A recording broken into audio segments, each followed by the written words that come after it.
운수가 좋을 때는 상관이 없는데 운수가 나쁠 때는 이분들이 내가 뭘 어떻게 하겠다라는 그 아집이 세고 고집이 한편으로 있다 보니까 누구 말을 안 듣잖아요. 그리고 말을 들으면 이상한 말을 듣고 따라간단 말이야. 그래서 어떻게 보면 올해 57에 이분들이 내가 늘어져가는 운수에 들어갔는데 단점이 뭐였냐면요. 안녕하세요. 천궁깨비 신당 보아만신입니다. 반갑습니다. 네, 선생님 안녕하세요. 네. 제가 이제 닭띠 영상을 찍으면은 이 연생분들이 관심이 많으세요. 네. 기후생 분들이신데 네. 이번에 주제가 기후생 닭띠 평생 운세라고 봐야겠죠. 전반적인 성향이나 하반기 어떻게 될지 내년 어떻게 될지 좀 이런 부분에 대해서 선생님이 좀 말씀해 주시면 감사하겠습니다. 근데 내가 50대가 돼가지고 그렇게 보려고 그러니까 기후생들이 이제 벌써 58이 되는, 내년이면 58이 되네요. 근데 이제 우리나라 나이로다가 이제 많이 줄었죠. 1년 줄고 해갖고 57이라고 이제 얘기를 하시는데, 자, 올해 이제 아직 을사년이 덜 지나갔으니까 이분들이 57이에요. 현재는 57살에 남성분의 운을 먼저 얘기해 줄게요. 성향 자체는, 그러니까 우리가 닭이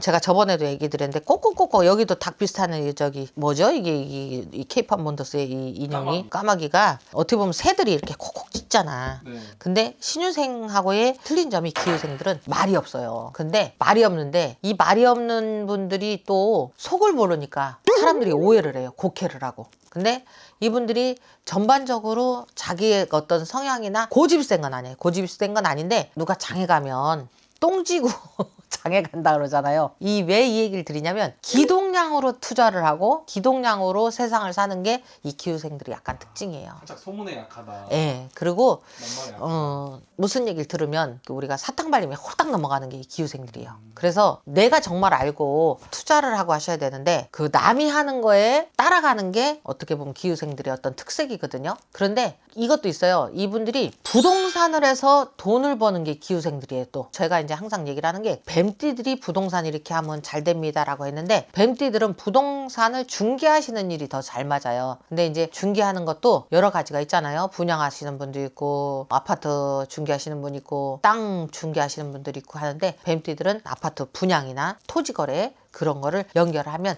그거에 대한 어떻게 남자분들도 그렇고 좀 어떤 그 덕이 많아요. 돈 번다는 얘기를 하는 거예요. 근데 이 기후생들이 의외로 내가 목표를 하는 거를 시작을 하면 끝도 봐요. 끝도 보는데 문제는 운수가 좋을 때는 상관이 없는데 운수가 나쁠 때는 이분들이 내가 뭘 어떻게 하겠다라는 그 아집이 세고 고집이 한편으로 있다 보니까 누구 말을 안 듣잖아요. 그리고 말을 들으면 이상한 말을 듣고 따라간단 말이야. 그러다 보니까 이 양반들이 그 생병 난다 그러죠. 여자들은 화병이라고 그러고 남자들은 고혈압, 스트레스 막 이런 쪽으로 병증이 그쪽으로 오면 지병이 크게 생기는 게 이 기후생들의 특징입니다. 근데 기후생들이 또 웃긴 건 사업을 하시면 되게 크게 하세요. 그리고 장사를 해도 음식점을 하는데 크게 하시는 분들이 있어요. 그래갖고 그룹처럼 요새는 막 진짜 체인점 되잖아요. 이 기회를 뽐내는 그런 게 있답니다. 그래서 어떻게 보면 올해 57에 이분들이 내가 늘어져가는 운수에 들어갔는데 단점이 뭐였냐면요. 자손이 없는 분도 있지만 자손이 있는 분들은 자손 근심이 늘어났어요. 근데 그게 이제 어떻게 보면 취직자리나 뭐 결혼이나 이런 게 들어가겠죠. 다는 그렇진 않겠지만 이제 보면 운수상으로 내가 성주운에, 남자가 이제 57에 노성주가 들어온다 해요. 근데 노성주운에 며느리가 들어오고 사이가 들어오고 이 자손들의 자손이 늘어나는 운에 어떤 일이 생기냐면 며느리가 들어왔는데 아파. 이유가 없어요. 그냥 뭐 갑자기 병원을 갔는데 암이란다든지 뭐 제가 이제 그런 얘기를 하는데 인동법이 작용을 하는 게 올해의 57살의 운이에요. 그러면 이럴 때 인동법 풀어내는 건 어렵지 않아요. 뭐 구태해서 풀어내는 게 아니고 내가 이건 나중에 나만의 노하우니까 내가 또 방법 알려드릴게. 왜냐면 보니까 인동토가 어렵고 인동법이 어렵다는데 가장 쉽게 풀 수 있는 게 인동법이에요. 그러니까 그거는 내가 정말 돈 안 드는 법이니까 집집마다 할 수 있는 건 이런 인동토가 있다. 인동법이 낫다. 직언을 잘못 들어도 인동법이에요. 동법 낫다 할 때는 제가 하는 방법 하면 직방 풀려요. 그러니까 그거는 그렇게 하시고, 하여튼 이런 인동이 들어올 수 있는 게 57살의 성주운이었어요. 그러다 보니까 이제 아버지들, 장인들, 이 양반들 뭐 시아버지 아니면 장인들, 남자분들이 조금 골골거렸다든지 아플 수전이 있었답니다. 근데 여자분들은 또 틀려요. 여자분들은 돈이 들어와요. 돈이 들어온다는 게 뭐 어디서 툭 떨어지는 로또가 아니라 유산을 받는다든지, 생각지도 않게, 이런 말 들으면 기분 나쁘겠지만 남편이 갔는데 보험금이 나왔다든지 뭐 생각지도 않았던 쪽으로 조금은 금전적인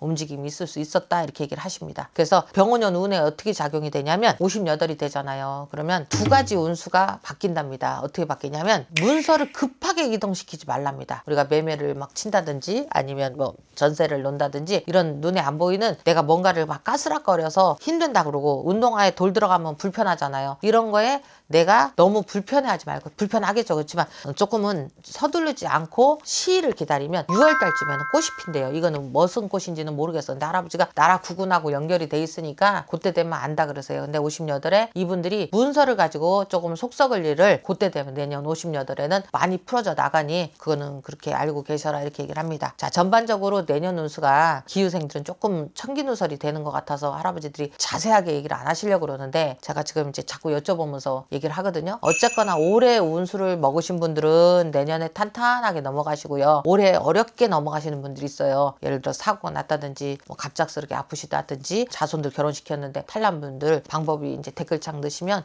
제가 거기다가 이제 방법 알려드릴게요. 그리고 이제 운수가 꽃이 피는 단계로다가 넘어가신 분들은 너무 걱정 안 하셔도 된대요. 다만 그리고 이제 이게 있어요. 닭띠들의 특징이 똥꼬집이 있어요. 생각지도 않게. 어떤 고집이냐면 내가 좋아야 좋아. 남들이 좋아한다고 해서 좋아하지 않아요. 근데 이거를 잘 본인들이 조금 유하게, 그리고 예술적 경향이 워낙 많은 우리가 이제 예인들이라 그러죠. 이분들이 사주에 들어있는 분들이 많아서 중견 탤런트가 되셨다든지 어떻게 보면 좀 그런 행사하시는 분들이 있으시다면 내년에는 밭이 더 크게 일어난답니다. 나쁘지 않아요. 다만 올해 이제 이분들이 다른 것보다 인동토, 이거는 그 방법 알려드린 대로 풀으시면 되니까 그 부분 있는 부분만 풀고 나면 올해 운수를 내년까지 먹기 때문에 나쁘지 않답니다. 그래서 너무 걱정 안 하셔도 된대요. 여기까지 하겠습니다. 감사합니다.